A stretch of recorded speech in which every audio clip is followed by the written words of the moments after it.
Hey, what's up, everybody? Welcome back to season 2 of Conversations in Pop Culture. And before I introduce my guest, I do want to remind everybody there is a bunch of links up above, including my guest's website. So go check that out if you're interested in anything she does. And I'm sure we're going to talk about a bunch of it, as well as there is a Buy Me a Coffee. You know, obviously, this is a fan-supported show at the moment. And I say at the moment, I can't dive too much into the details, everybody. So obviously, buy me a coffee because it goes a long way. And so obviously, my guest, as you could read and probably see out there, is Sara Richard, Hello. who has worked on several IDW books and a few other comics. And you're known for My Little Pony, Teenage Mutant Ninja Turtles you worked on, and a few others. So welcome to the show, because this is exciting. Yeah, thanks for having me, man. I'm really stoked. Yeah, so obviously I sort of took my hat where you've done a lot of work for IDW. My Little Pony is sort of up front and center. But I am curious how you got into comics before we get into the IDW and really into all that stuff, because it is super interesting how people get into it. Yeah, totally. I guess it kind of started. I worked at Hasbro for a little bit as a toy sculptor, and I was kind of in-house doing that, sort of like an in-house kind of freelance sort of thing. But then I kind of started doing illustrations, and then I eventually kind of got into a free comic book day with Double Midnight Comics, which is my local comic store. And that's where I met my rep from Comic Art House. So he helped me kind of start getting into conventions, and through that, by just working my ass off, eventually I bugged IDW enough to let me do something, which was like I think it was Derpy and Pinkie Pie. I like just a way off model little sketch that I did. I'm like, see, I draw pony good. And then eventually, you know, Double Midnight let me do some retail exclusives, and that still has to go through IDW, and that kind of got my foot in the door there. So from there, it kind of took off, and I've just been really excited, you know, through conventions and meeting all these editors and stuff to kind of just build from that. So yeah, I think that's like the kind of nutshell version of it. And obviously, we're going to talk about some of this stuff. I got a bunch of pictures, so hopefully IDW won't sue me for some of these pictures. And I really don't want to step on IDW or have Applejack coming after me. It was only once. It happened. I want to make that crystal clear. But before we dive into some of your covers and talk really about My Little Pony, what actually makes a good comic cover? Because you've been doing this forever, almost 10 years almost at this point. Yeah. And obviously, I've asked, David Nakayama this question. I've asked Keith Garvey this question. I've asked Ralph Tedesco this question from Zenoscope. And I've asked a lot of other people as well. And I am super curious because we're going to be talking a lot about your cover work. And I am really curious because everybody has a different idea of what makes a good cover. But when I walk into a comic shop, on the wall, I could spot out the first 5 covers I want from a mile out very easily. And it has nothing to do with price. Right. Price is a secondary thing. So I'm curious what makes a good cover from you building it out and even just on the wall. Yeah, actually, that right there is exactly kind of what I try to think of. Like when somebody walks into a comic store, I want to design a comic that stands out. So that's going to really rely heavily on a composition that really works and isn't too busy. And my style gets kind of busy. So it's been really hard for me to learn over the years on how to kind of tie that back a little bit. But yeah, something that can read from across the room, I think is like the number one important thing for a cover anyway. Also, like for me personally, I kind of draw what I would want to buy, I guess. I really like, I guess my style kind of started with like Japanese ink drawings and how I really, really got into that. And those compositions and how hard it is to take so few things and make it work and not seem like you just phoned it in on a cover and was like, I did this in 10 minutes, whatever. But it's like something that's really, really thought out. You know, you got your negative space, foreground, middle ground, background, all the art school stuff that's been jammed into my head. I try to kind of like put that into each cover, like color scheme. Yeah, and then for me personally, I really like a cover that seems really simple, but then has like little hidden details in it. So it's kind of like a treat when you get a cover and you look at it again and go, oh wow, I didn't even notice this weird little skull or something down in the corner that's worked in there. But But yeah, I mean, I guess just, yeah, something that reads well and I guess doesn't spoil the story inside, which I have done not accidentally in the past and got yelled at for it. And every once in a while when I go to a con, and I haven't been to a con in a while, but I get a commission and I get usually what I want to see on it. And I love good girl art. I'm not going to pretend. And I like things that are very playful. And, I'm not a big nudity guy, but I like things that are a little bit suggestive and playful. And those are the covers that I like a lot. I also like, things that are just brightly colored and saturated. I don't like dark covers. I really like neon type covers, if that makes any sense to anybody. Where I want a color that isn't realistic and that is really hard in the real world. Very much My Little Pony is like that in a lot of ways, where it's pinks and like pastel pinks and all that stuff. And so that's something that I like. And then even going further into that, how important is covers? Because that's another thing. And I know it's sort of a little backwards if I ask these questions a little bit, but obviously covers matter in which that they do sell the book. And as a cover artist, that's the first thing somebody's going to see with it. And I'm a cover collector beyond a comic reader. I'm a comic reader second, and I like collecting covers because I view it as art. And so how important is it that somebody just sees something and also gets an idea of what the book's going to be a little bit as well? Yeah, totally. I mean, that as well, like collectors who just go in and they know they're going to get the story with like the regular cover, but then to have that art aspect, like you can make your own little gallery while still having a readable piece of literature, so it's really cool to have been able to do all these like variant covers. I love that IDW does so many because it gives new artists a chance to kind of get their foot in the door, for sure. Two, it's just really cool to see everybody's sort of take on all these characters, and IDW is really, really open to letting everybody kind of, to a point, you guys still stay on model enough, but like it's kind of like when you go to Artist Alley, like in a convention, and you can see everybody's different take on these characters that you really like. And it's really cool to see like your favorite character drawn in somebody's crazy style, spooky style, or like or super realistic style. Like it's just really cool to have that celebrated in a cover and having that like kind of become a collector's thing and be taken seriously. And it's just, published. It's awesome. It's really, really cool. I don't know. I love them. And then obviously, since we're on this, we should probably dive into it. And I want to talk about My Little Pony. And you worked on a bunch of stuff. And the ones that I want to talk about, or at least start with, is the My Little Pony Friendship is Magic series.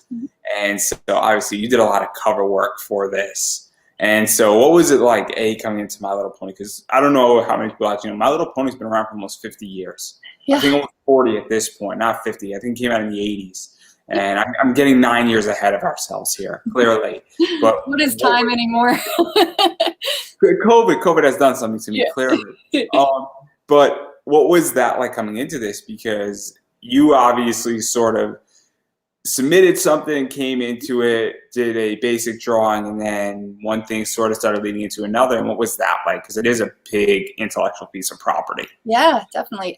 Terrifying a little bit, just because there's very, very, very passionate fans, and it's like I don't want to piss anybody off, but it was really cool. It was also really cool to see how much these characters mean to people, and like I got to see that through conventions, and like My Little Pony has allowed me to go to conventions all over the world, and that is still mind-boggling. Like to meet fans in Denmark and Norway, and then meet fans in Scotland, like that's so what is that like? Because it was awesome. I mean, everybody loves them the same, Just different accents. So that's sort of a stupid question to somebody, but it's kind of crazy to think that, obviously I think My Little Pony, I think, is an American show, but the fact that people from, the UK and Scotland and, all over the place watch it and enjoy it, and you're brought in, and then people want to see you, and then they know that you did it, and then they want commissions. I mean, it's kind of crazy that this is beyond now just a comic. And that it's also generational, where you have somebody who's 10 years old into it, and then you have somebody like me who's 28 who's enjoying it just the same way in a different way. And so what is that like, knowing that, hey, I worked on this? Because it's so bizarre to some degree. And I use that word very, very nicely, because it's nobody, if you told me 15 years ago that this would have been a thing, I don't think anybody would have believed it. Yeah.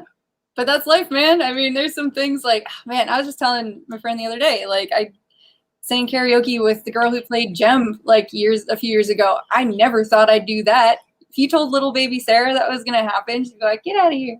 But like crazy shit happens, and the way that they revamped My Little Pony, I feel like just really spoke to people at kind of like a real soul level, like no matter what age you are, if you are relating to, Twilight or Rainbow Dash or Rainbow Dash or Pinkie Pie, like that is just like, that's who you relate to. And it doesn't matter how old you are, as long as you're just respectful about everything and cool with it. But yeah, it's really cool to see like how many people it's affected and really helped too. Like there's a lot of people I've met at conventions who were very, very nervous and wouldn't be in a big crowd except for fans of My Little Pony. And it was just a really welcoming kind of group of people. And it was really cool to see. And it's really great that show was able to, do that for people.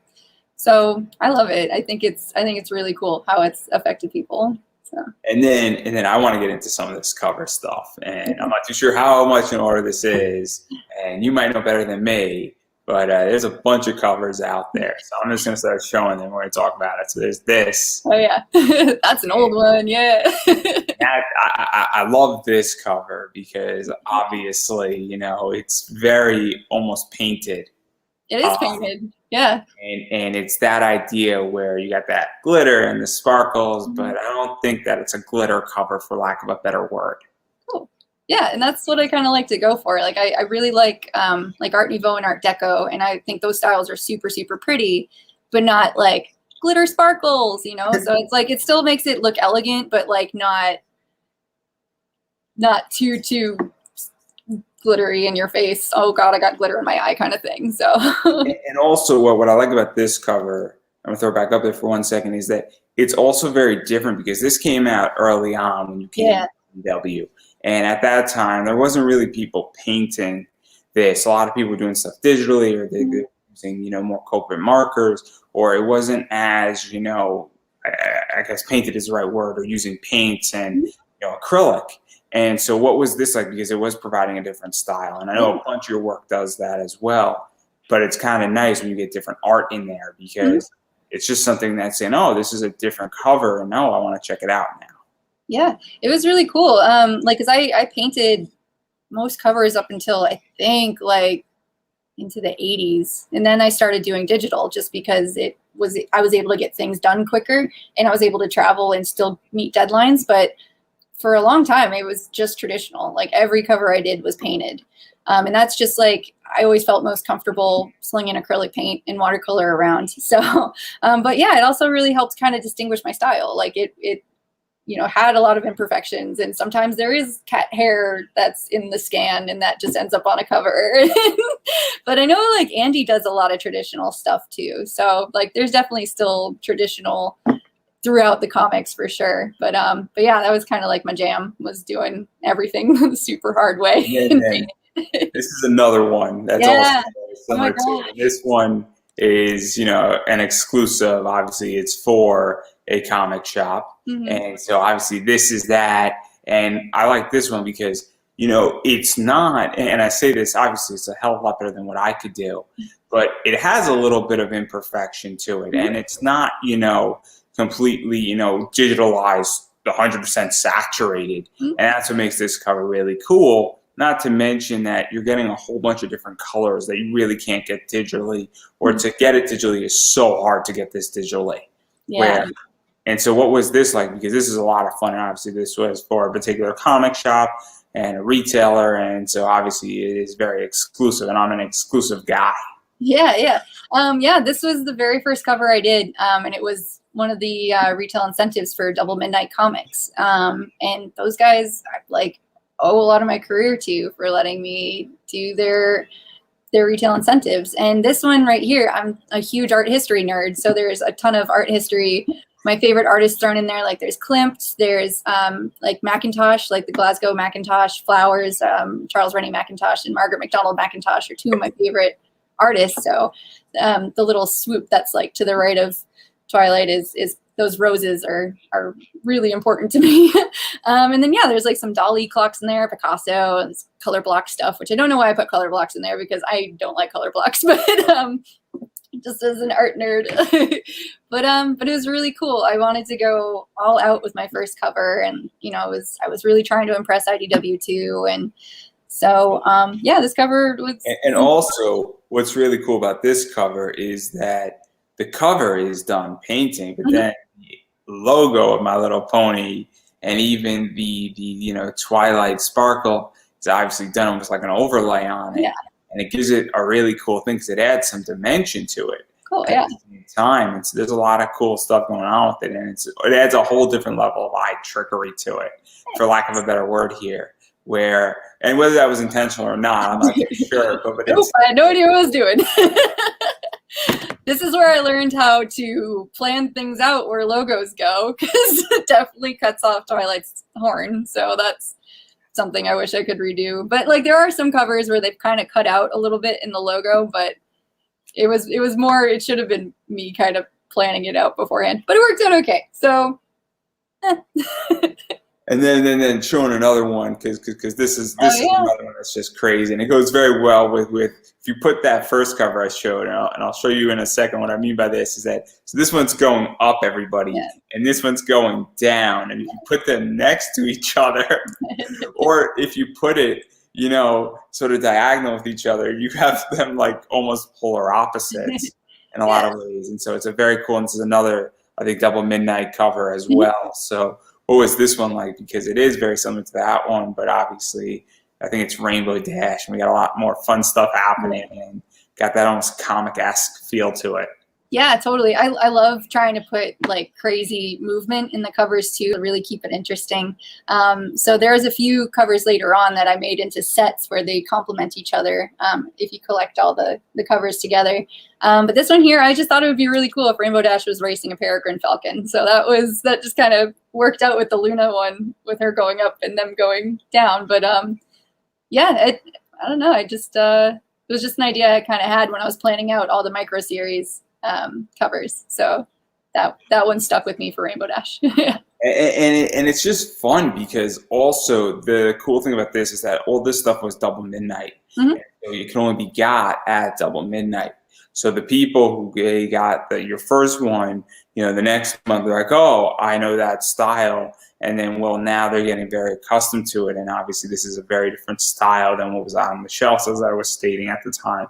And so it's very cool, because now you're almost building a fan base out of Double Midnight with this style, because very few people do anything remotely close to this.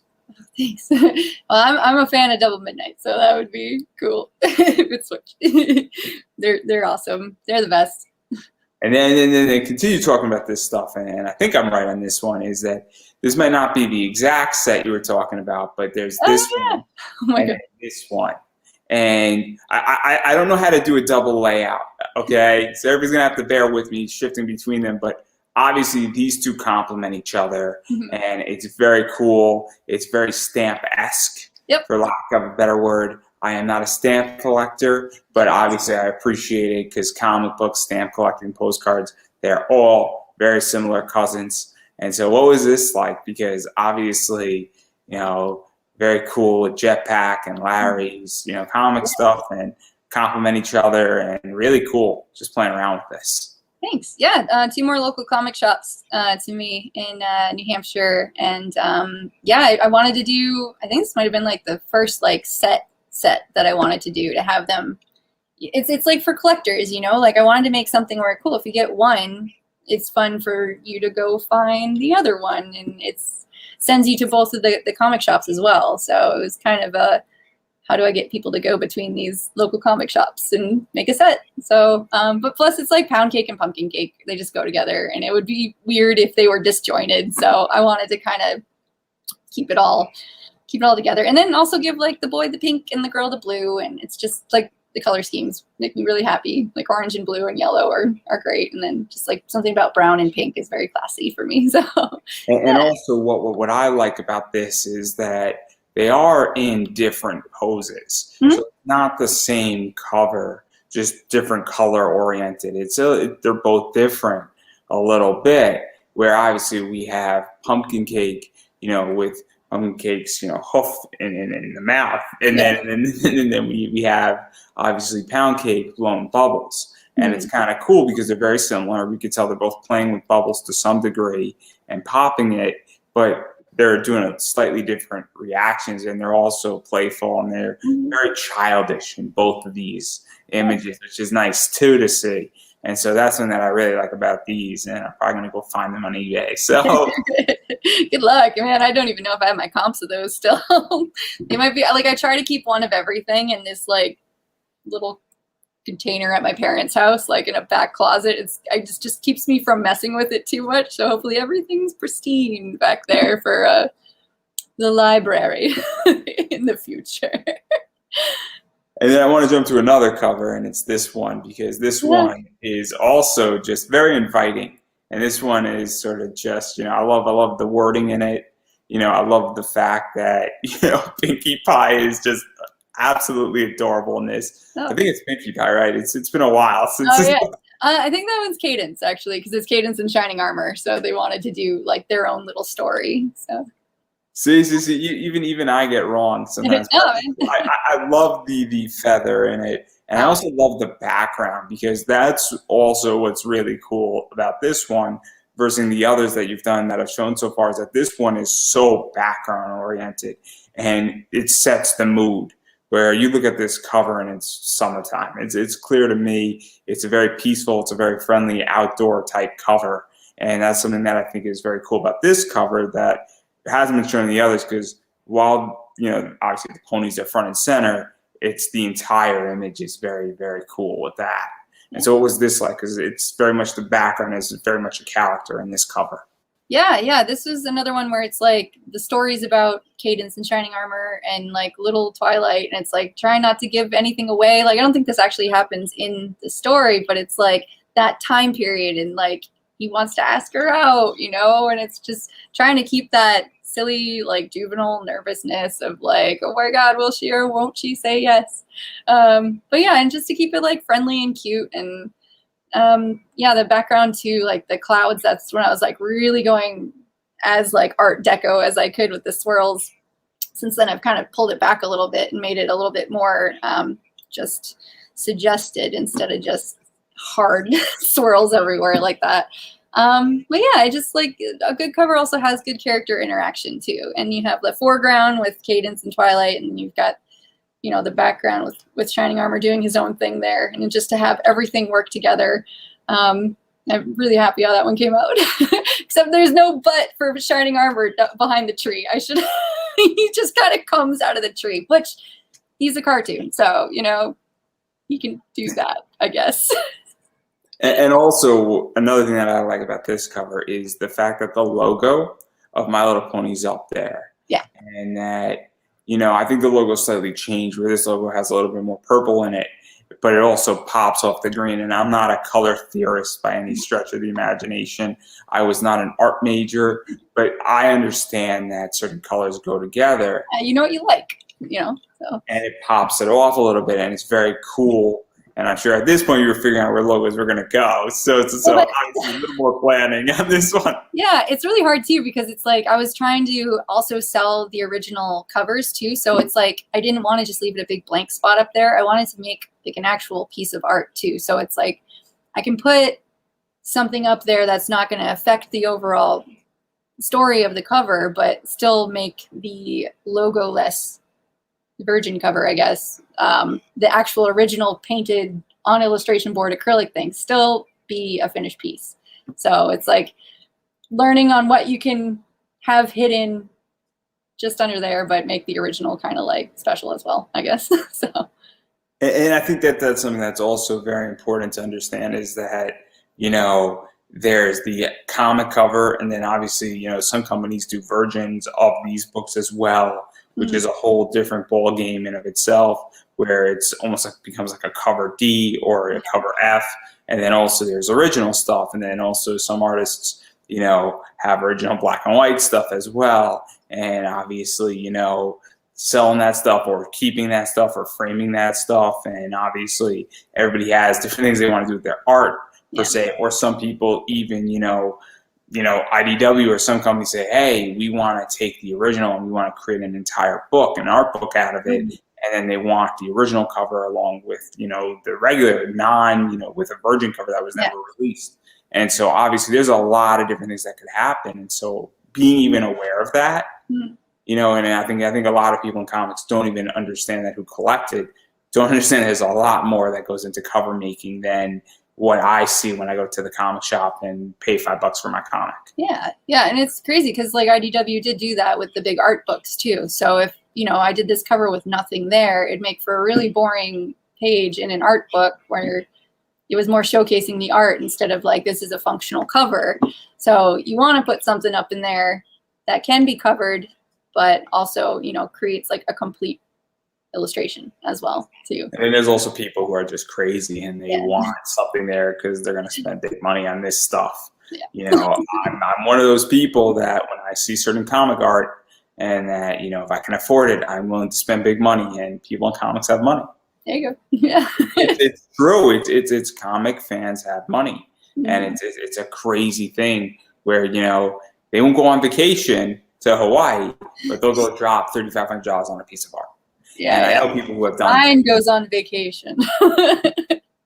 So having said that, talking about another cover, and it's right here, this one, and this one is, I think, one of your first dark ones in a lot.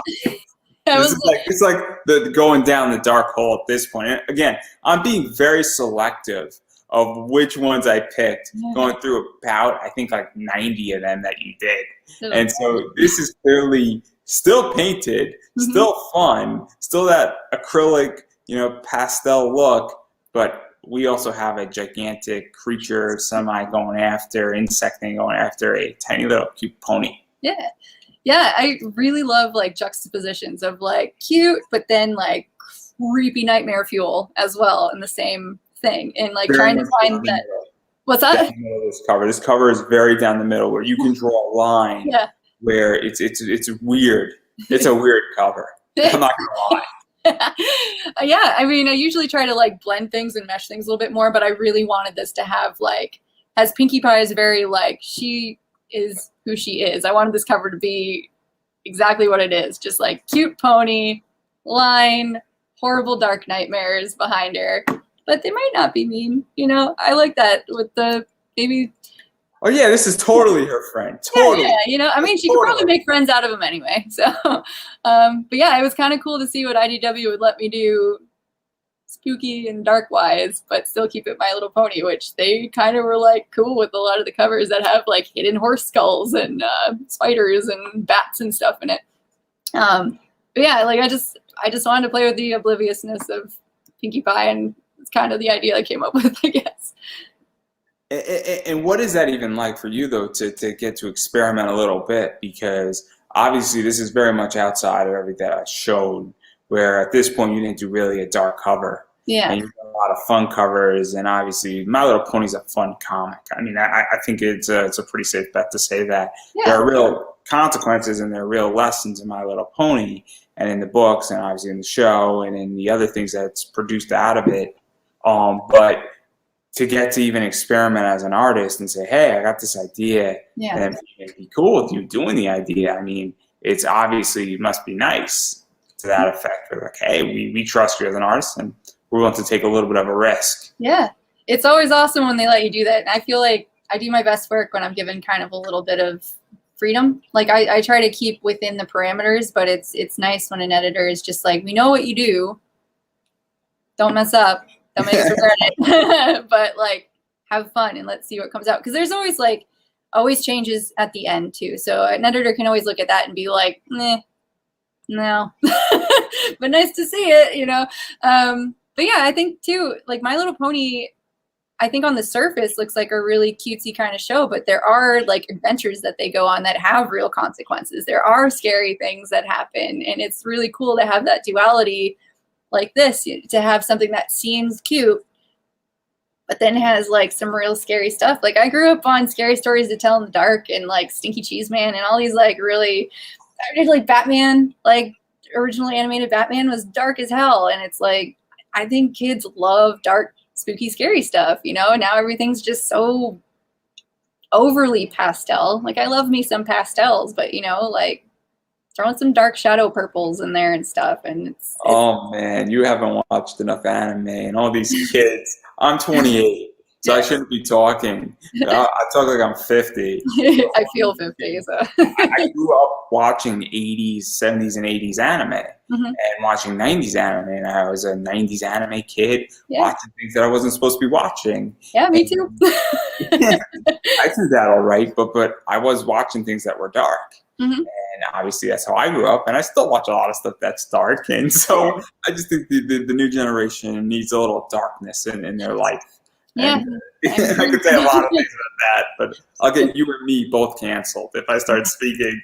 So, well, it's like, I think, you know, like kids too, it doesn't have to be like dark for dark's sake too. It can be kind of like a darker palette and seem dark and spooky on the surface, but then like the more you get into it, it's like, oh, you can still learn from some of these horror stories or some of these like starting out dark. You know, I don't know. I've always wanted to do a story about this horribly disfigured ghost girl who's actually super nice, and she's like, I can't help I look this way. I just am mangled, and it's like, yeah, that'll be really dark and scary, but she's gonna be super sweet. So she's not going to be Lisa Trevor from Resident Evil. Oh, I think I got the name right, which said, just this really bad joke. Oh, right over my head. I did not get that reference. Really, really bad joke. But anyway, I probably got the last name wrong, but I think a bunch of people know when they see this, they're going to be like, oh, that's cool. And then obviously this cover is the opposite of background, where this is almost like a sketch commission cover in a lot of ways, where obviously blank covers are a big deal. And I like blank covers because, as I stated before, I love getting commissions at cons, whether somebody's doing a small commission, a little stinger, you know, or doing, you know, a big, you know, bust type, you know, character on it. And this very much is like that, where white background, and well, this is something that if I went up to your table, I'm like, hey, do something wild and sort of out of this world with My Little Pony. I sort of expected maybe do something like Kingdom of Hearts Nightmarish from you know, Kingdom Hearts 3, and those characters that are sort of morphing. That's what this reminds me of. Oh, cool. Yeah, this is another one of those ones where I wanted to create something that if this was on a shelf, your eye would be drawn to like this. I think stark white covers draw my eye more than like some of the darker, more saturated ones. And I wanted something that was just a really clean silhouette too. That kind of framed the logo so that your eye is like drawn into the logo. And also because she is just so dark, like I thought it'd be kind of cool to juxtapose that with like a completely white blank cover, you know, and that she's almost like coming out of the void, and she's got all this like spooky nightmare night behind her. If you walk into a comic shop on acid, this is like that cover for you. Like, it's so mean when I say it. First for the cover, I'll take it. It's really, though, then the reason why I bring that up is that you're looking at it and it's kind of very trippy, and it's very out there, and it's very almost cosmetic and cosmos-esque, for lack of a better word. I'm really trying to invent words here. No, that's cool. I got you, man.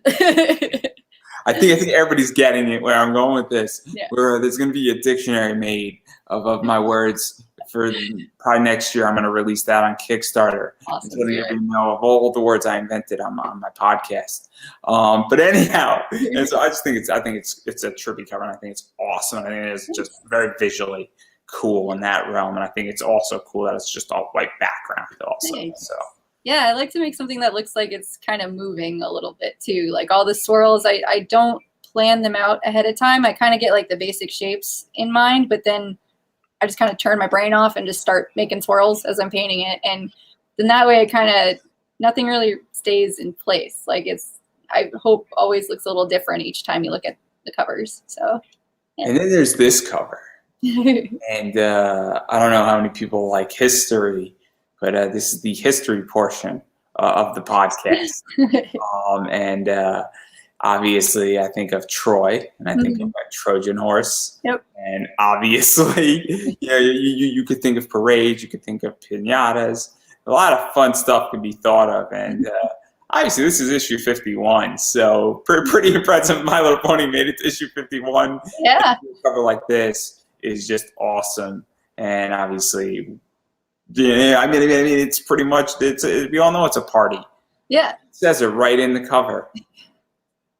Yeah, this one they wanted a party scene, and I was like, well, toga parties are cool. Oh, also, like, the whole Trojan horse story is very violent and, like, not at all My Little Pony, but it'd be kind of cool to make it My Little Pony though. So yeah, I just figured Pinkie Pie would just totally have a Trojan horse of herself just for this occasion. So. And just like the shocked expression on everybody's face too. Except for Rarity and Fluttershy are down. So it's very, very, very funny in a lot of ways. Actually, this one too, I think I was watching a lot of Spartacus, this on Stars or whatever. So there's definitely Spartacus and his friend. I always called him Macaroni Head with like my friend who I'd watch it with. So that over to the left is totally Spartacus and his little Spartacus friend. And then I think I haven't seen this one in so long. Cutie Mark Crusaders are in there, I think, way, way, way in the back. And that's all that's all I can kind of pick out. Yeah. There's a lot of it's fun. I love like sneaking characters in backgrounds of stuff. So. And one of the things about My Little Pony is that there's all these covers that are just fun. Obviously, I know you didn't work on the Abbey Road cover. No. But there's an Abbey Road cover. Yeah. There's, obviously a bunch of other things. There's things that they're referencing. There's a lot of things with picnics. And a lot of people have worked on My Little Pony. There's obviously holiday covers, there's Halloween covers, and there's just everything in between. And this is just one of those things where this is obviously cover Bs and Cs and retail, exclusive and 1 in 10s and 1 in 25s. They're a lot of fun. And this is one of those things where it's a lot of fun to do this type of cover. Mm-hmm. And so, I mean, that's a common theme. And even just throwing it out there because also it's the audience where I don't know exactly the full audience of who IDW is aiming at. But, if you're a parent walking into the shop with your kid and My Little Pony is going to be relatively safe and you see that cover, you're going to get a chuckle out of it. It's going to put you in the mood and you're going to feel more comfortable from a psychological standpoint. And I don't have kids yet, but obviously I would imagine that if I'm taking, and I have a 7-year-old daughter or son, and I see that I'm going to get a laugh out of it, and I'm very comfortable with it, and it's very good on marketing on that front. Yeah, it's kind of like movies like Shrek always comes to mind, but there's some stuff in Shrek that, like, as a kid will go right over your head, but the parents will be like, well, I'm forced to watch this movie anyway. Thanks, Shrek people, for putting one in for the parents, yeah, a lot of kids' movies now. It's just like they know, the people making these comics and movies like know that there's an adult that's probably reading alongside. So like, why not kind of throw them a bone, throw them something to enjoy as well. Like everybody who works on the comics is a huge nerd too. So like Andy's a huge nerd. He throws a bunch of horror stuff in there and Magnum PI and MASH things. And there's a very select audience that's going to get that. And, but when they do, it's like, oh my God, these people like give a crap. So it's cool. And then I want to show, obviously, this cover as well. Just very, I don't know, was this painted or was this digital? So it's kind of half and half. It's a painted, and then I went in and my very rudimentary Photoshop skills and sort of kind of messed with a few textures. But the thing is because it was painted, I couldn't get a lot of the colors to pop like I really wanted to. So bringing it into Photoshop, like the Rarity times pommel at the bottom, that's obviously digital, but like I couldn't get that crisp of a line if I tried like to paint that. And I wanted the look to be very fashion-y and very, very clean. So because this is a very busy cover. Yeah. To put it nicely. Yeah, no, it is. Very busy cover. Yeah, and I'm sure somebody's looking at this and saying, where does my eye get drawn to? Right. But then it like keeps you looking at it for a little while too. The colors bring you in and then you're like, what the hell am I looking at? And then, hopefully it makes sense after a little bit. And that's why I chose it, because to talk about it, because it's a very busy cover. Yeah. And also at a certain point, you obviously switched over, and what was that like? Because you're painting and then you got to learn Photoshop and you got to learn how to color and how to do a variety of other stuff with Photoshop. Yeah. And drawing, and it's very complicated. And then Photoshop does what Photoshop does, which means it updates every other day. Yeah. Cool. So there you go. And yeah. I mean, I always kind of like knew really, really basic Photoshop, like not enough to do full covers drawn out in them, but I could like go in and kind of add lines and do little tweaks here and there. Right now, the program I use is Procreate on my iPad, and that is like what I think digital artists should look at a little bit more. It's so intuitive to even a traditional artist. Like the brushes in there, like mesh like actual paint does, whereas Photoshop is very much like airbrush, leaf pattern. I'm going to ask you a question that has nothing to do with My Little Pony. So what do you use to actually draw on an iPad? Because iPads are beyond interesting. You can record on your podcasts on iPads. I could run this entire thing on an iPad. Yeah. I can edit on my iPad. There have been, movies shot pretty much on iPads and iPhones.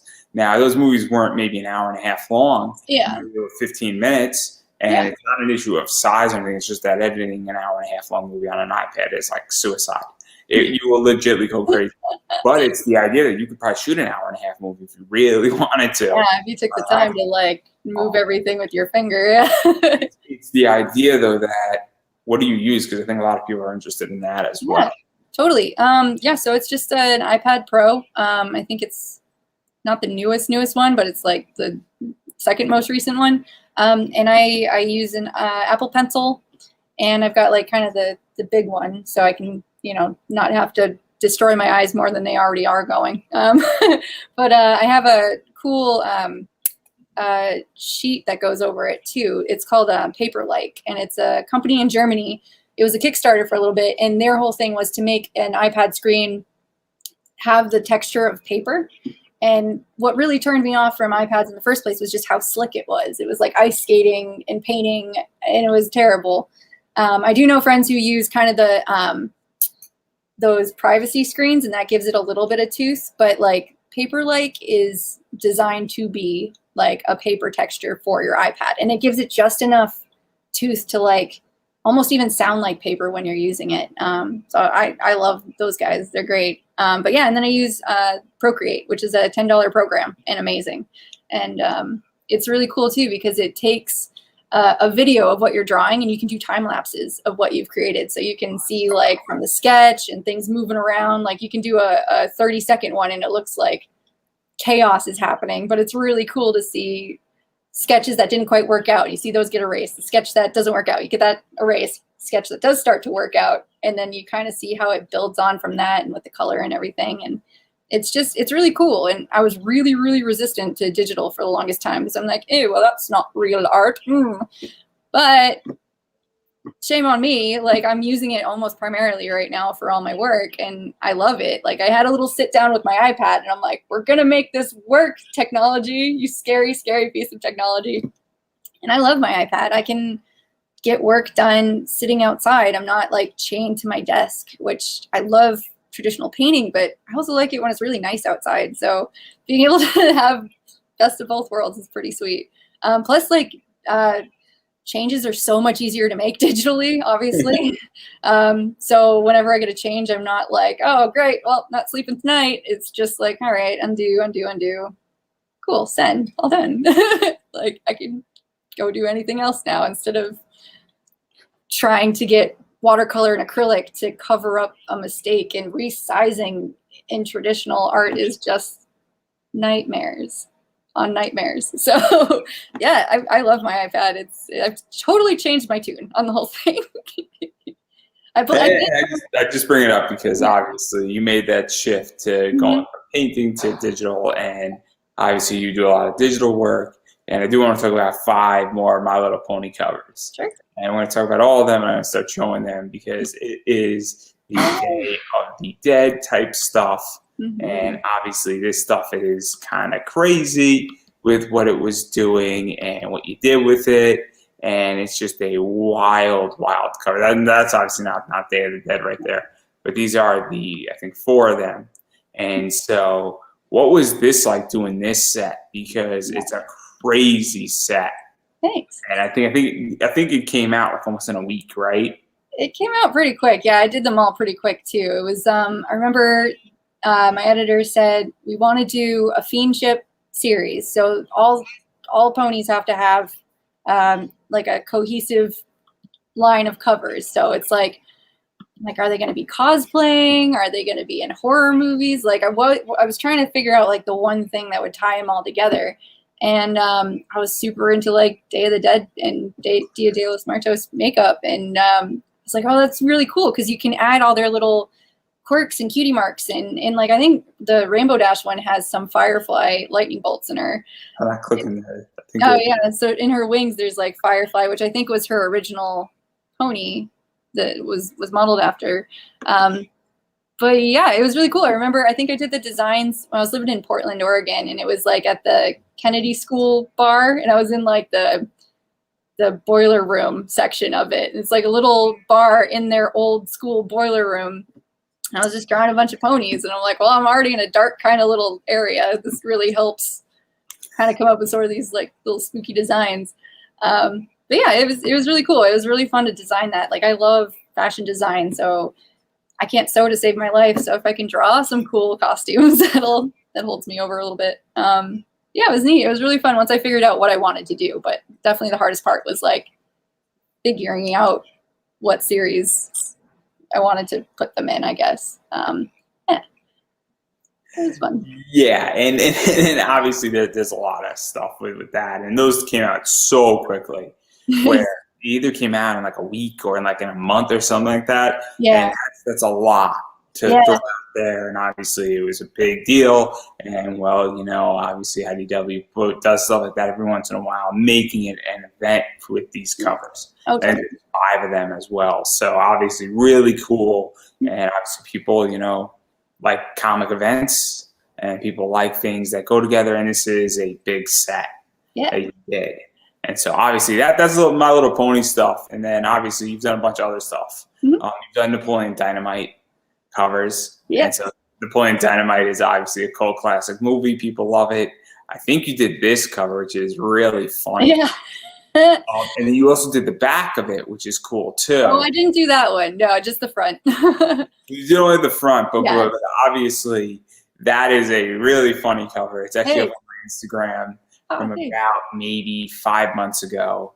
And I just think it's funny because obviously we all know the story of Napoleon Dynamite. He's trying to get Pedro elected against a really cool popular kid, does the dance scene, and now Pedro has been acting up.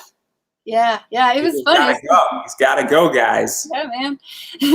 Yeah, it was another really early digital one too. So I was still kind of trying to figure out which brushes I liked in this weird digital thing I started diving into. And so that cover actually took me quite a long time to do for how simple it is, but it's definitely a huge learning cover for sure. And then like all the doodles in the background, I tried drawing with my left hand because everything just kind of kept coming out like, sounds so shitty, but too nice.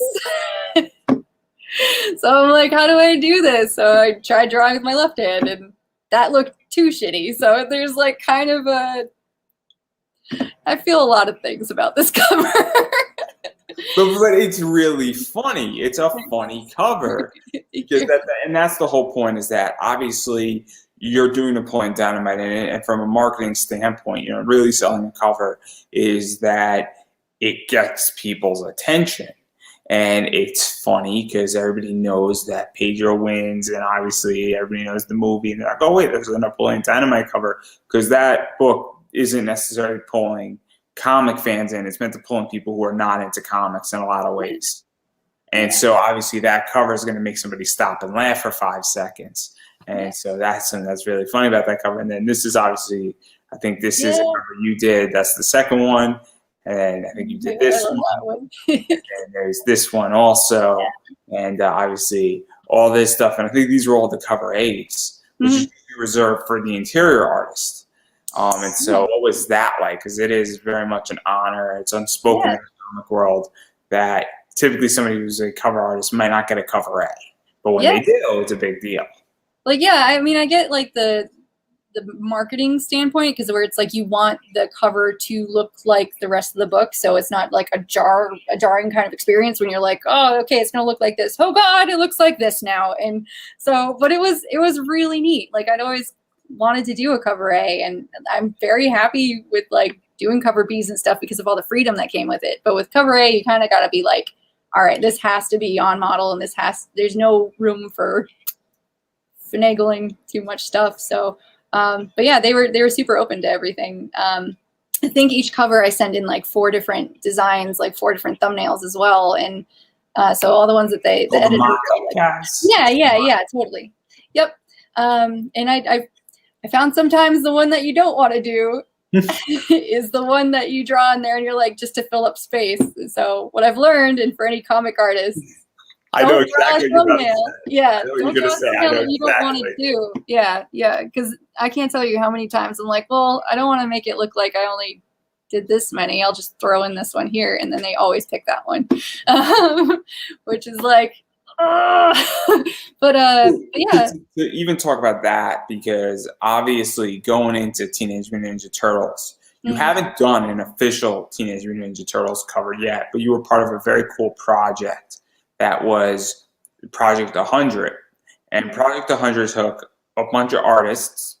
I think a few people did double covers for that project. I know Kevin did a double project, which I'm already tipping off what this project is. But it was the idea that you take a bunch of artists, about 100 of them, give or take, blank cover, and say, hey, do something with Teenage Mutant Ninja Turtles on the book.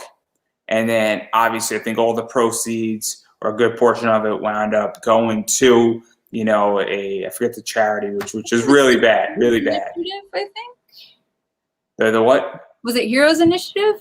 Probably. It was a while ago. I can't remember. That would probably make the most sense. But then obviously all those covers, I think, then went also to that as well. And so what was this like? Being invited into doing this, pretty much them sending you, I think they sent you a cover to work on. So at least they provided some of the supplies for you.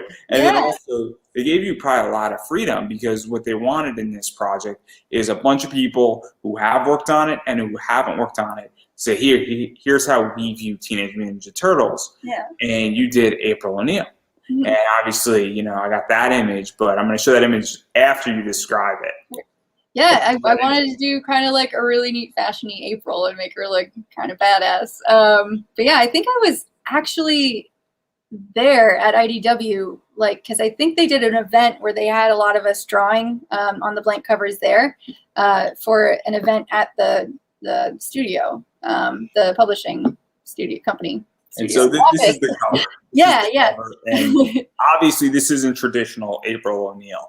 For those who understand, obviously this is a lot more playful. Obviously there's a lot more artistic. It's almost got a little bit of a Punisher vibe to it to some degree. And obviously we have her action. And while she's sort of doing the news, it's not, hey, the fun news. This is sort of like action news. Yeah, totally. Yeah, I kind of like scary fashion sometimes, like a really scary model, is sometimes really fun to draw. And I wanted her to be really intense instead of just sort of ditzy April O'Neil. I think she could be pretty hardcore when she wants to be. So, yeah, I just wanted to go. And it's very much a commission piece type thing as well. Yeah. Obviously, this is something that would be picked up at a con, for instance. Or, you go to somebody's table and then, they draw something, and then if you're smart, you get it CGC'd, so it preserves it. That's neither here nor there. But it's the idea that obviously you're doing something for a charity, you're getting to work on a character. Obviously, Kevin Eastman's involved and all these top people, and then you're in a book with some of the top people in the comic world. Crazy. So what is that like? Because obviously it has to be somewhat of an ego boost, but also you're at the table. There's a concept where I interview a lot of people and interview people who are punching way above my weight. And when I'm speaking to them, and I just had Ralph Tedesco on from Zenoscope, I'm at the table sitting with a lot of people, and it's very cool because that's what this is in a lot of ways as well. So what was that like for you? It was awesome. I got to meet Kevin, I think, at that event too. And he's from New England as well. So it was really cool. We talked about Up in Boston. Wicked cool, kid. Yeah, it was really fun because like it's out in San Diego, so when you run into somebody from the East Coast, it's just like, oh my god, wicked kid. Cool. Anyways, but yeah, it was cool. I got to see his office too at IDW, and he was just super, super nice. And I kind of had to keep reminding myself, like, oh my god, it's co-creator of Ninja Turtles. He's just a dude, though. Like, and that's the coolest thing is a lot of these professionals are just dudes, just lady dudes. You know, everybody's hopefully chill. If they're not chill, then they suck. But I mean, like, I don't know. And I try to remind myself that too whenever I get kind of starstruck. Is just like, just be chill. You know, like you can be nervous, but you know, just know that they're probably nervous too, or they're, you know, overwhelmed or tired or feeling everything that you're feeling as well. So yeah, it's neat. And just because of like conventions and who you run into there, I've met a lot of people that I never expected to meet. I did nerd out over David Tennant though. That one, my voice did get like 10 octaves higher, and I wish I could redo that whole situation, but he was very sweet. So. Yeah. And there's obviously, I enjoy Kevin Eastman. He's been on my other show, and he's great. And apparently I got on his, I guess, press list, and I'm like, man, is this for real? His wife is reaching out to me. Is this actually for real? Are we doing this? Because I don't remember getting on his press list. And I'm like, oh, snap. Yeah, when do you want to do it? It was great. It was the weirdest thing that I've ever experienced it, because I'm like, how did I get on your press list? And then people ask me, how'd you do it? And I'm like, I have no idea. So hard work, man, and gumption. just apparently I asked, and I like there's something on his website that I think I signed up for, and then I'm like, oh, this is gonna amount to nothing. And then like San Diego is like 3 weeks away. He's like, yo, can I come on your show? I'm like, cool, let's do it. Yeah, fantastic. Yeah. Again, punching above my weight. I know when I'm punching above my weight, and I know when I get lucky. Yeah. That's a comic artist too. There's that imposter syndrome is like real stuff. Like there's covers and stuff that I've worked on where I'm like, oh God, I'm not anywhere near good enough as that artist. But then you have to remind yourself, like, the reason you were picked is because you're not that artist, or you're not that show, you know, like you're offering something different, or you're offering like a new perspective. And sometimes that's like, no, it's just luck for me. Okay. Luck is also good too. Yeah. I understand where I stand on it. It's luck completely. I'm not gonna lie. I just ask at the right time. I ask a lot of people, and I get lucky. It's those really important too. Yeah. No skill involved in this. There's nothing like that. You know, it takes skill to write a blank comic book. So on that, the amount of writing to do a blank comic book, guys, tough. Yeah. Absolutely tough. Starting is the hardest part. You should see the script for it. Oh my God, it's phenomenal. You can do it. It's so bad at so many levels. And then obviously, there's a few more books I want to talk about. Sure. And obviously, I kind of want to. I'm not too sure which one's going to appear, so that's going to be even better here. So obviously, this, which is what I wanted to do. Yeah. And this is some trippy shit. Thanks. Yeah, Starpig's rad. It's definitely a 90s kid nostalgia just explosion. And Delilah Dawson is so cool. And it was just really cool to be able to work with her and her characters. And this was another super early digital one where I was still trying to figure everything out. Trippy. And then this is even more trippy. Yeah, Lisa Frank. This is like sugar. Yep. Like just pure sugar. Yeah. Well, it's based on like Lisa Frank. It's the whole like I grew up with Lisa Frank. Like I had stationery, towels, everything I could get my hands on. So when this pure sugar. That's what this is. And like you look at it and you're like, oh my God. Like, yeah. I feel my mouth getting a cavity looking at it. It's working. So that's why I wanted to bring it up, because it's also it's trippy because you got dogs running on rainbows and you're in outer space or sort of on planets, and you have aliens doing something in the background, and like just next time I ever have friends who ever do acid, this is their gift. So this is their gift. I'll pull it right out there. Here's your gift. Enjoy yourself. You're welcome. I'll see you in an hour. Yeah. And then this is the fourth cover, which is a little less trippy, but still pretty trippy. And there's a lot of cool stuff with this one going on, and it's fun and yeah. So obviously, all three of these covers are just trippy. Thank you. Thanks. Yeah, that one I kind of did the Bowie pose, and I wanted it to be really 80s. So that's, you know, all the like bright pink and teal to me is just like 80s colors. So that's, plus I love purple. So that whole color scheme I really, really liked. And I tried to make it as I know somebody as I could. I know somebody who would really love this cover. Cool. It's Anthony Green. Oh, sweet. Also known as August Gray. Hey. Former WWE. He's the retrosexual or alternative AG now. And his entire thing is an 80s vibe. Zumba pants, and then he rips them off. He's got like the, you know, big, almost goggle type shades. He's great. He's great. He comes out to, you know, heaven on earth. Oh, it's brilliant. And he's back on the indies. He's back on the indies, guys. So he's the retrosexual alternative Anthony Green, and he would love that cover. I just know it. Cool. And then the final thing, and I know I'm missing a bunch of your career. There's a lot of stuff you've done. And I haven't touched like 1/10 of it, which is really bad on my part. No, man. It's a lot. But the last thing I want to talk about is sort of your cover or your comic that you're working on. And I think it's sort of Ghost of the Ghost, the Owl. Yeah. Yes.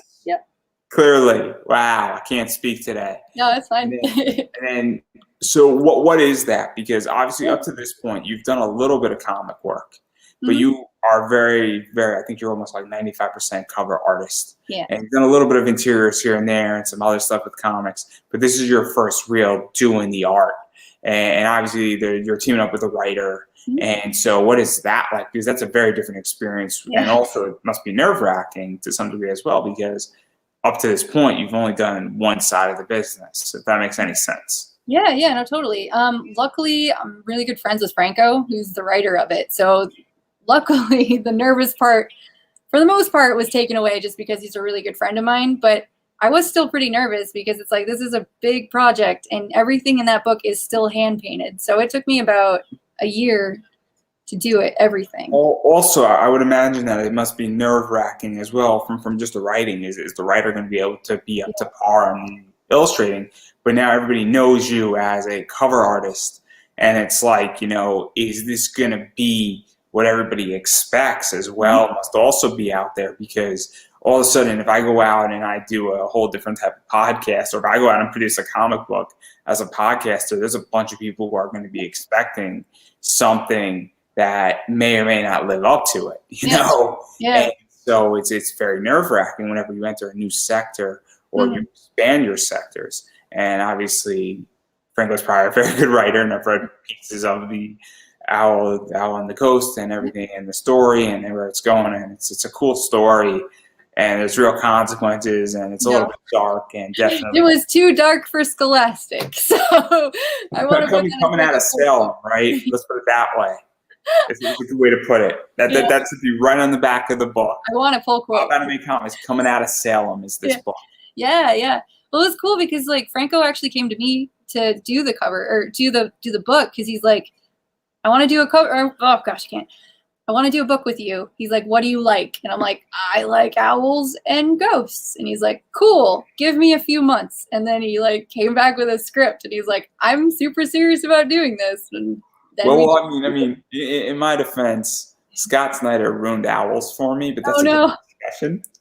So I despise owls. Oh no, I love because they kick other birds out of their nests.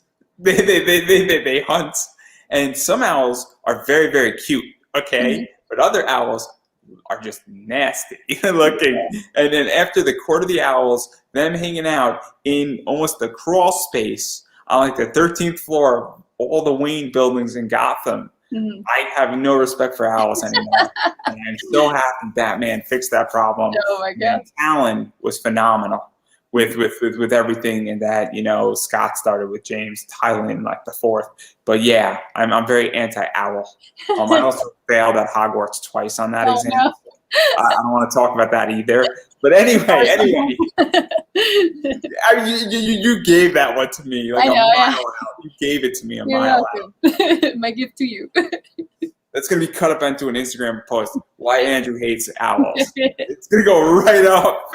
Examples. There's a big one behind it too, because it'll be the best selling point for this entire interview. But anyway, but in all seriousness and joking aside, what was this like? Because obviously it's dealing with a girl and sort of ghost girl. Nobody knows exactly. And I'm trying to avoid ruining certain things.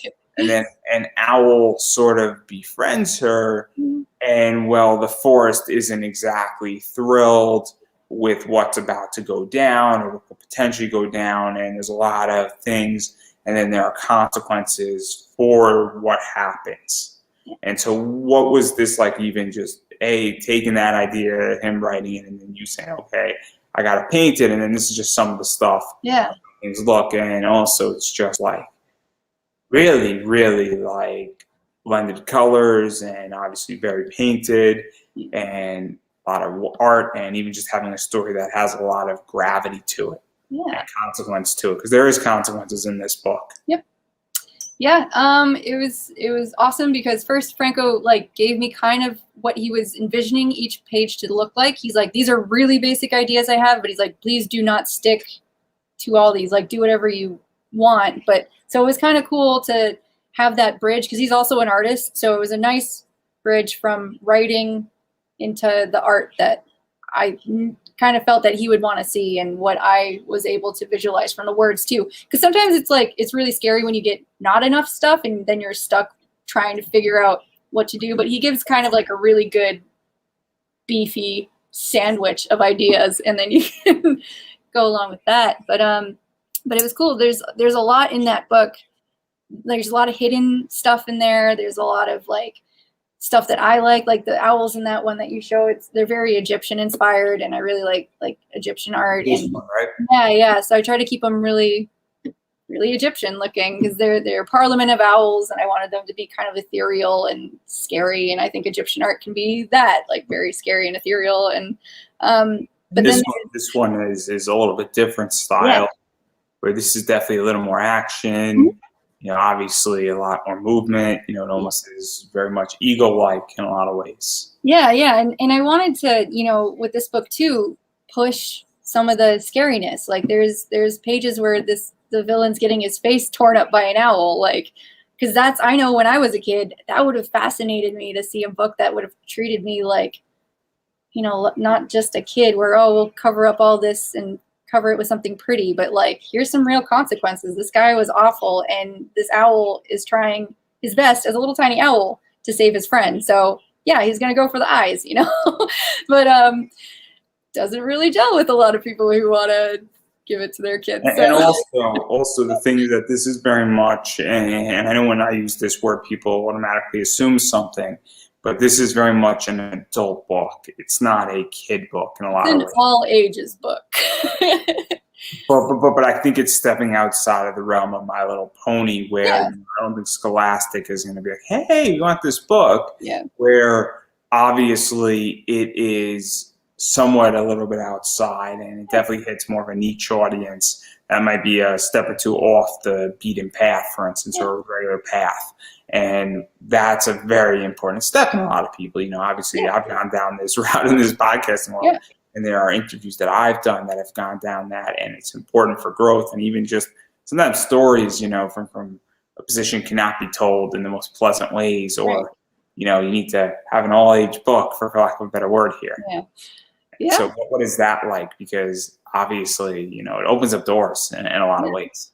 I mean, like, for me, like, I just felt it was more of myself in a book. Like I like spooky, dark, horror, scary. Like, it's not even just like the scary stuff. Like, I like the mystery behind something that looks like it should be scary, you know, and maybe it's not necessarily going to be a nightmare. It's just not super bright, you know, and to have a kid's book kind of, or an all ages book, introduce kind of that duality, I always thought was really, really neat. Instead of just like, you're a kid, here's your sugar, and that's it. That's all you get. Because we want to protect you, but it's like, then you, like to a point, I get. I want to let that kid also kind of experience, like, not like Freddy versus Jason or anything, but something kind of like Over the Garden Wall, you know, has some very spooky, to me, it's like, or Alice in Wonderland. yeah, exactly. Like that has some scary stuff in it too. I mean, like a lot of early Disney movies have some pretty scary stuff in it. And as a kid, I was just like, whoa, this is great. Like I feel so adult, you know? And same with like Batman the Animated Series. Like that was gritty as hell and like real dark stuff in there. And I loved it. And I didn't feel like I was just being spoon-fed like ice cream. Like, shut up, kid, here's your Barney, you know, or whatever. You're not watching Adventure Time. Oh, I love Adventure Time. I need to finish it, but me and my boyfriend Or Rick and Morty. Or Rick and Morty. Rick and Morty's good. We're watching Flapjack right now, and Flapjack's great. Like that's a real good balance between like terrifying and like sweet, and it's just where my mind likes to live. So, but yeah, I don't know. I kind of draw and make what I want to buy and what makes me happy, you know, as much as possible, and it serves me well so far, so I'm just going to kind of keep doing that, I guess. Whether I alienate people or not, you know. and then obviously, I mean, that sort of, as I stated, you know, I've only tackled like less than 1/10 of your career, but obviously that is something that is, I guess, your latest project. And I think you have some stuff coming out, but yeah. obviously I know that certain things can't be spoken about. Certain NDAs, yeah. Certain people to draw stuff. You know, I know Zenescope, and I keep bringing up Zenescope. They allow their artists to do a lot of drawing live. Certain other companies don't for various reasons. Obviously, story reasons. They don't want things to be ruined. They don't want titles to be ruined, which is completely understandable because obviously things change, and the comic world is very much rapidly moving, very fast in a lot of ways. So obviously, I'm not going to pressure you too much on that. But I do want to talk about conventions. Yeah. Because you go to a lot of them. Obviously, My Little Pony stuff. Obviously, a lot of IDW books. And well, I guess for the last 18 months, 20 months, cons have been crazy. Obviously, COVID is far from over right now. I think I'm optimistic, and I think we're in a better place than we've ever been in, but it's still a disaster.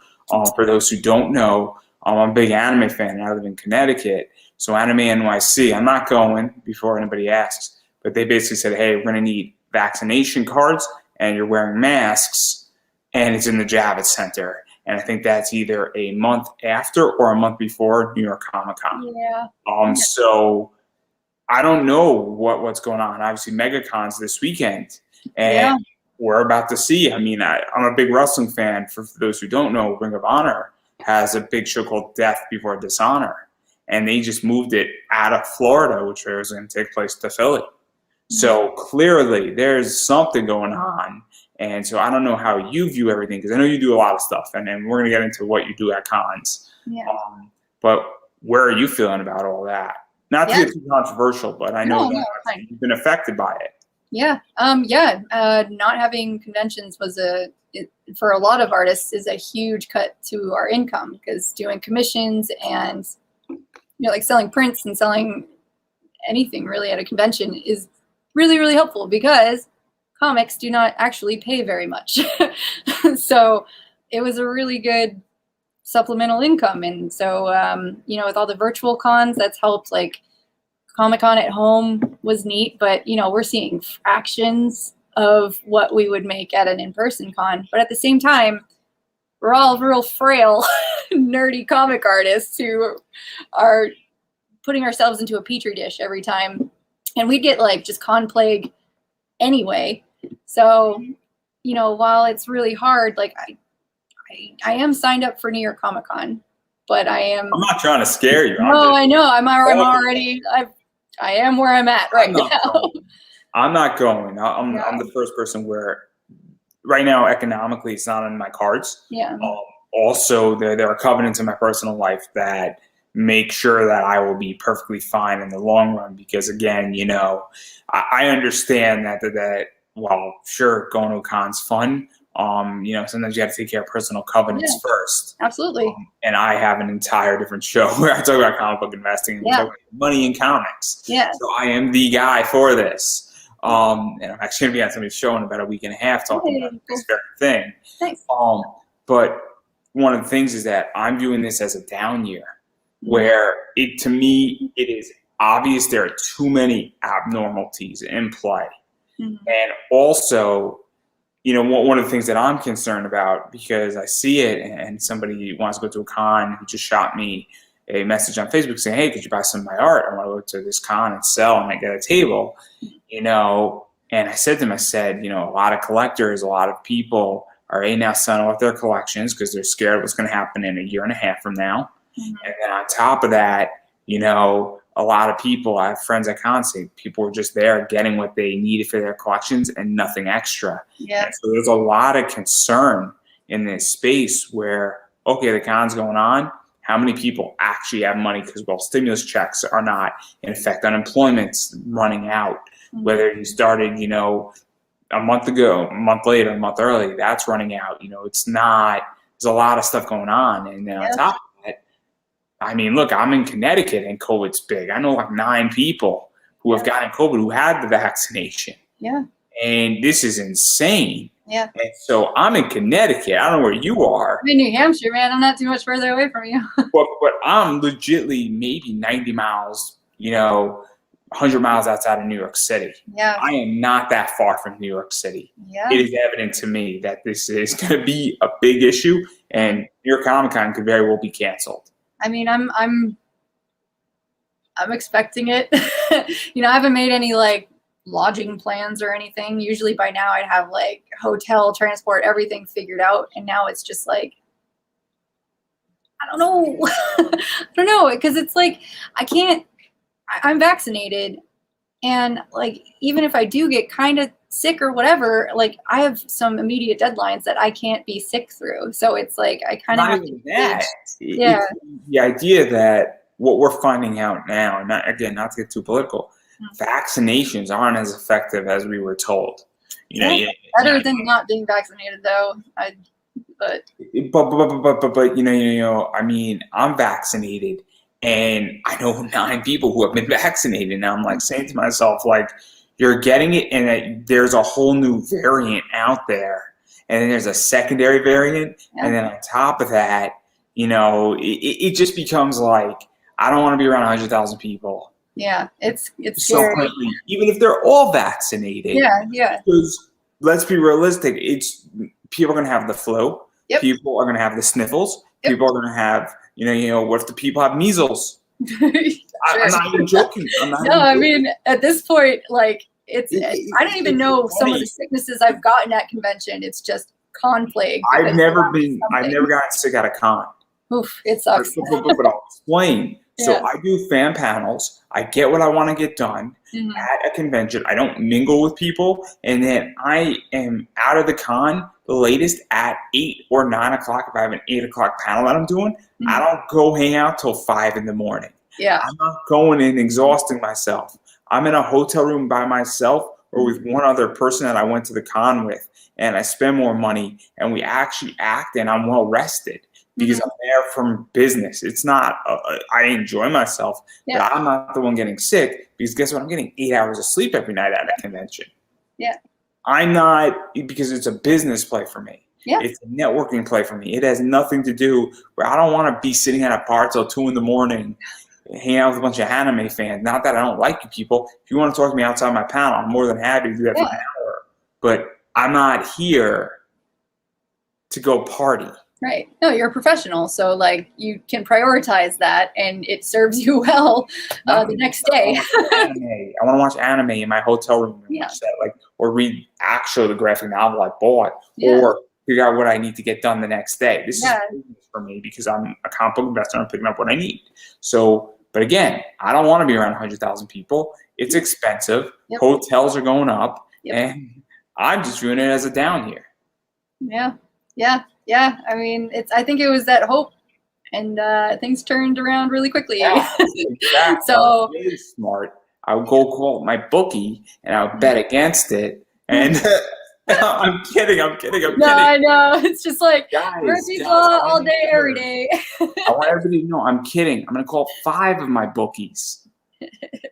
Anyway, I digress. Before again, I get you or me canceled or both of us canceled, because clearly that's the direction we're going down. But obviously, that's how I feel about it. Is that I'm not anti-con. I just think it's going to be a disaster, and I just think that it's going to be what is known as a shit show. That's my opinion. And I'm just saying, there's just too many uncertainties in my world, and I'm not producing a product. I have nothing to sell except myself. And all I want people on my panel to come like my podcast. Like literally, that's what I want. And that's the other thing too, is that if you cut my room down from 250 to 120, that's a huge loss. And so that's how I view it, is that I am uncertain of where it's going. Not to mention that I can fake a vaccination card in an hour in reality. So how are you going to enforce that? Not to mention, I don't even know where my vaccination card is. Yeah, I took a picture of mine just for that exact reason. I'm sure I have a picture of it somewhere, but it's the idea that off the top of my head, if you said, Andrew, where's your vaccination card? You had a gun to my head. I would say, you're going to have to kill me. In which under my arm. I couldn't, tell you. And I think that's how I feel about it. And so I don't know how you feel about it, but obviously I do want to talk about something else really quickly. One day at a time, man. A bunch of stuff at cons. I know that obviously selling prints, selling comics. I know that obviously you sign books at cons. I don't know if CGC has ever done a private signing with you, but that's always out there, and people get stuff CGC'd. Some people charge, some people don't. Obviously, panels are big. Also, I'm sure that you have some comps, and that sometimes people have 1 in 10 books that are granted to them, and obviously that gets sort of distributed out. And so, but also one of the things that artists get to do that writers don't get to do is commissions, and 11 by 17s. Actually, that's really big. Yeah, I stopped doing those a long time ago. I'm sure you would do it for the right price, but anyhow. Probably, yeah. But what is it? 7 by 11? I want to say is a piece of paper. 8.5 by 11, yeah, that's that, or 9 by 12s are really common. I'm not an artist. Those numbers are burned into my memory. So I think what a lot of people wind up doing is either 9 by 12s, 8 by 11. I think you said, or 8.5 by 11. But also what I like to do is I like to do comic blank covers. Obviously, if there's a blank My Little Pony, obviously I'm interested in that. Or if there's a blank, Gem cover, or a blank Rick and Morty, obviously you've done stuff. Or if there's just a blank Batman cover, for lack of a better word, I might say, hey, I like your art. Can you do, Batman your way? Or could you do My Little Pony Batman style, for instance? And so I know that a lot of people live on commissions. I know there's artists who go to a con and they work for 2.5 days straight on commission work. And they make bank, don't get me wrong, but obviously I know that's something that I think you offer that, right? Yeah, I did. Oh, man. But I've toned back commissions at shows quite a bit because, like you were saying, like staying up till 2 o'clock in the morning, that's what a lot of comic artists are doing, trying to work. But then you're exhausted the next day and you miss out on all that networking as well, too. So it's like a real balance that you kind of almost have to strike, where it's hard to do commissions at the table because you want to talk to people, but then like shows end at like 8 or 9. So then that's when you usually go get food. And by the time you're starting to draw, it's like 11 already and you're exhausted from a full day. Commissions are hard on artists. So anybody getting commissions, just be nice to your artist that you're getting the commission from, because we are exhausted. So. I don't know. My first commission did really well for my artist. Yeah. And he got almost like 7,000 Instagram likes on it. Wow, that's awesome. Yeah. It was my idea, and then I knew exactly what I was doing, and I'm really good at booking covers. Cool. Nice. But I digress right there. So obviously, that's something that you offer, and then I'm going to take a leap of faith here because I know people like getting stuff CGC. So I got my commission CGC because I want to preserve it. And so obviously, that's something that people do as well. And the rules for that, for those who want to know, you get CGC first, and then you pick up your commission, because it's an unspoken rule that CGC counts it because they know they can't witness the entire thing being drawn. So and if you sign the commission, but it's picked up and CGC witnesses it, it's treated like as if it was witnessed. Mm-hmm. So that's the rules on that, which is super helpful. And I know because I asked CGC. So obviously that's big. And then so obviously, but in the meanwhile, support artists, super important. Yeah. Right now is the time to do it if you got the extra money. And so on that note, where can people find you on Twitter, find your website, actually buy stuff off your website, buy My Little Pony art, because I know you got at least 1 or 2 pieces up. I think I have 1 or 2 left even. Like that's all I have left is whatever's on my store right now. And then also buying the Owl book, a bunch of prints. And then I know that you're probably going to be, putting some new stuff up, new prints and other things up eventually. And obviously, that's just some original art and then some other cool stuff with it. And so obviously, where can people support you? And then obviously, do you have Buy Me a Coffee, Patreon, any of that? Because those are very important too. I mean, I have a Buy Me a Coffee. Yeah. So, I think I have a coffee. I totally forgot about it. So I have my website, which pretty much just branches out to all these things. So it's just Sara, Sara Richard.com. And that has links to Twitter, Facebook, Instagram. I have like 3 different Instagrams right now because I have a webcomic that is kind of on hiatus right now. But I will get back to you. I've just been like tsunami of deadlines, so I haven't been able to touch it. But I also have a store. There's a store link on my website that you can get the book signed from me. There's original art. There's pins. Like I've designed a bunch of enamel pins, which I love doing. Those are really, really fun. Prints. I should have a bunch of new prints for this fall. Like I was planning on doing a bunch for New York Comic Con. But so So this Saturday, Free Comic Book Day, I'm going to be at Merrimack Comics and Games. So I'm going to do just like $1 print, all my old prints. I'm just trying to do a complete clear out of everything. Yeah. So so that way I can do kind of like a whole new thing. Like I want to come back to whenever cons are a thing again. I want like a whole reinvented new thing. But anyway, I do have a book that will be coming out soon. It's in previews right now. So it's called The Dead Hand Book. And that's up for Diamond orders right now. So if you guys want to ask your local comic shop about that, that would help me out a ton. Or just go on Midtown and just do it that way. Yeah. It's coming out through SourcePoint, which is another awesome company. SourcePoint Press. Those guys are awesome. But yeah, other than that, doing a lot of illustration stuff for Simon & Schuster. So I've got links on all my social media to the Greek gods, Greek mythology book I did. I'm doing a follow-up mythology cocktail book right now. It's a lot. It's been a lot.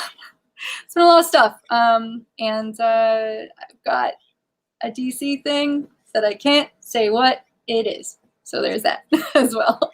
And then I'm sure you got a bunch of covers coming out. I'm sure IDW is going to be hitting you up again at some point. Hopefully.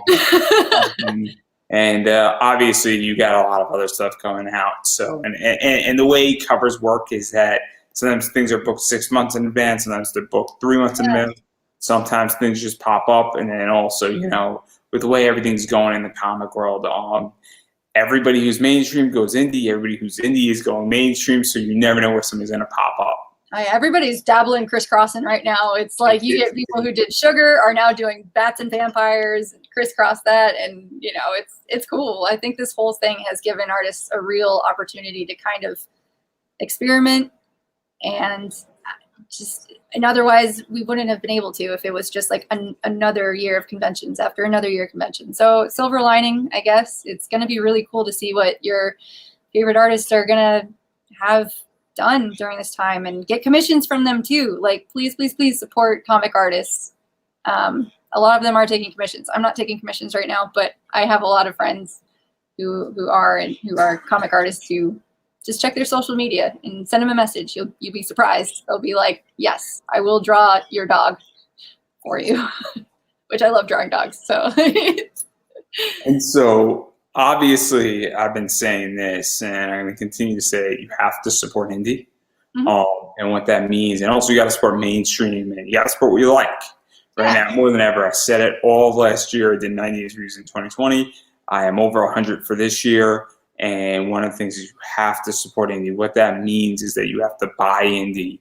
You have to buy prints, pick up people's books if they're selling them on their website, or if they have something in comicsology, actually buy it digitally. If they got a Kickstarter running, they got anything running, that's big. Also, follow people on social media. It goes a long way.